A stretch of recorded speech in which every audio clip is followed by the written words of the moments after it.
नमस्कार मंडळी, स्वागत आहे तुमचं आमच्या चॅनलमध्ये। आवाज महामुंबईचा, शोध बातमीचा, कौल मनाचा। चला तर मग आमचे चॅनल लाईक करा, शेअर करा आणि सबस्क्राइब करा। धन्यवाद। रायगडमध्ये शासकीय ध्वजवंदनाचा मान मंत्री भरत गोगावले यांना। रायगड जिल्ह्याचं मुख्यालय असलेल्या अलिबागमधील शासकीय ध्वजवंदनाचा मान यावर्षी मंत्री भरत गोगावले यांना मिळाला आहे। त्यामुळे गोगावले समर्थकांमध्ये आनंदाचं वातावरण आहे।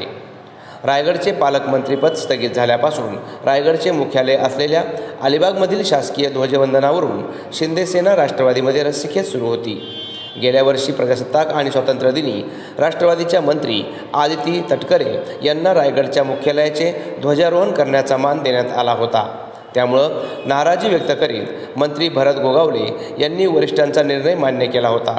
आता यावर्षी प्रजासत्ताक दिनी कोणाला मान मिळणार यावरून चर्चा सुरू असताना मंत्रालयाच्या सामान्य प्रशासनाने परिपत्रक काढत यादी जाहीर केली आहे। यामध्ये रायगडच्या ध्वजवंदनाचा मान मंत्री भरत गोगावले यांना देण्यात आला आहे। यामुळे गोगावले समर्थकांमध्ये आनंदाचं वातावरण आहे। आवाज महामुंबईचा चॅनलसाठी दिलीप निकम, अलिबाग।